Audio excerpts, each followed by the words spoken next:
तो दोस्तों आपने पिछले समय में देखा किस तरह से भारत को रशिया से अलग करने के लिए पश्चिमी देशों की तरफ से हर संभव प्रयास किया गया और सच मानिए कि पश्चिमी देश भारत के लिए रशिया का दूसरा रूप यहाँ पर बनने को तैयार हो गए थे। इसके पीछे इनका जो मकसद है वो यही है कि भारत को किसी भी तरह से रशिया से दूर किया जाए और रशिया और भारत के बीच में जो सबसे बड़ा ट्रेड चल रहा है वो यहाँ पर पूरी तरह से बंद कर दिया जाए। वैसे दोस्तों अगर देखा जाए तो भारत रशिया के ऊपर अपनी डिपेंडेंसी को बहुत ही कम कर चुका है और आने वाले समय में हथियारों के मामले में डिपेंडेंसी को पूरी तरह से खत्म कर देगा। ऐसे में सच मानिए जब भारत अपने सारे प्रोजेक्ट्स को यहाँ पर पूरा कर चुका होगा, जैसे कि भारत यहाँ पर तेजस MK2 M का और TED-BF जैसे लड़ाकू विमानों को यहाँ पर बना रहा है, तो भारत को रशिया से ऐसे लड़ाकू विमानों को लेने की जरूरत नहीं पड़ेगी। और आपने इंजन के समय पर देखा जब अमेरिका ने भारत को इंजन ऑफर किया और अमेरिका भारत के बीच में इंजन को लेकर डील हुई, साथ में फ्रांस की तरफ से ऐसी कई सारी डील्स की गई जो कि रशिया अक्सर करता था और यहाँ पर कहा जाने लगा था कि फ्रांस रशिया के रूप में भारत के लिए दूसरा मित्र बन चुका है। ऐसे में दोस्तों आपको बता दें कि यहाँ पर रशिया के लिए काफी परेशानियां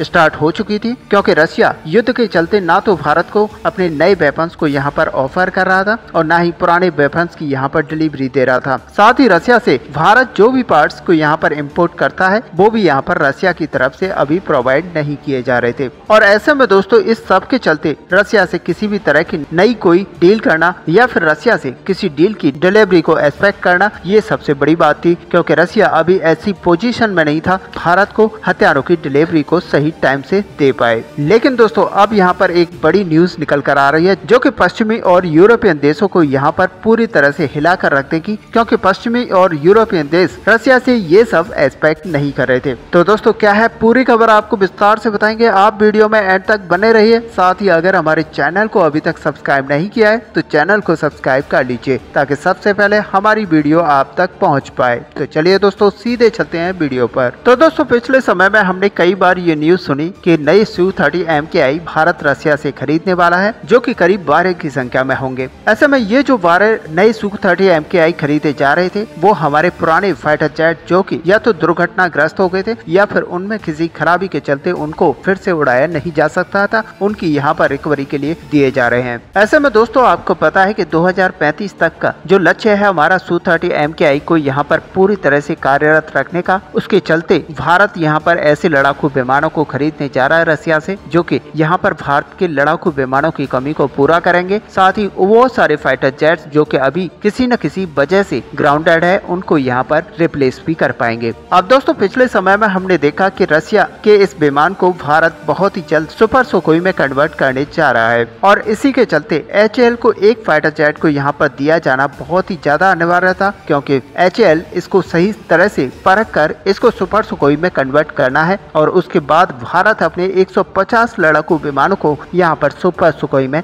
कन्वर्ट करेगा। और दोस्तों कल ही ये न्यूज निकल कर आई थी कि कुल 45,000 करोड़ की खरीद से 9 तरह के हथियारों की प्रोक्योरमेंट को यहाँ पर एग्जीक्यूट किया जाना है। और आपको बता दें कि इन्हीं पैसों में से एक परियोजना यहाँ पर 12 Su-30 MKI को लेने की है। ऐसे में होना यहाँ पर यह है कि वो रशिया की तरफ से सामान को पहले भारत लाया जाएगा और HAL इस पूरे सामान को यहाँ पर असेंबल करेगी और उसके बाद फाइटर जेट बनकर तैयार होगा। अब सबसे बड़ी बात यहाँ पर यह है कि 60% जो भी पार्ट्स यहाँ पर लगेंगे वो भारतीय होंगे और एक तरह से कहा जाए तो 60% ये लड़ाकू विमान भारतीय होगा। और सबसे बड़ी बात यह है कि ये 12 के 12 फाइटर जेट सुपर सुखोई जैसे मॉडिफाइड होंगे, क्योंकि इन फाइटर जेट को दोबारा से मॉडिफाई नहीं किया जाएगा बल्कि वो सारी फैसिलिटीज और वो सारी चीजें इसके अंदर लगाई जाएंगी जो कि सुपर सुखोई को लगाई जानी है। ऐसे में दोस्तों 12 फाइटर जेट की यहाँ पर जब डील की जाएगी तो भारत और रशिया के बीच में जो संबंध पहले समय से चल रहे हैं वो काफी स्ट्रॉन्ग है, लेकिन इस डील के साथ ही और भी ज्यादा स्ट्रॉन्ग हो जाएंगे। साथ ही पश्चिमी और यूरोपियन देशों को भी ये लग जाएगा कि आखिरकार भारत और रशिया दोनों ऐसे मित्र हैं जो कि कभी भी एक दूसरे का साथ नहीं छोड़ेंगे। और सच मानिए कि ये जो पूरी डील है वो रशिया को एक तरह से संजीवनी देने जैसा है, क्योंकि रशिया को आज सबसे ज्यादा जरूरत है कि इसी तरह की डील्स यहाँ पर की जाएं। बल्कि दोस्तों यहाँ से फायदा रशिया को होगा, साथ ही भारत को भी होगा, क्योंकि रशिया को ये फायदा होगा कि रशिया के अंदर जो भी हथियारों की यहाँ पर डील्स हैं, साथ ही भारत जब यहाँ पर डील करेगा तो दूसरे देशों का भी इसमें इंटरेस्ट बढ़ेगा और जो प्रभाव है वो भी बढ़ेगा। और ऐसे में दोस्तों आप सभी को पता है कि रशिया अभी MKI के जितने भी दुनिया भर के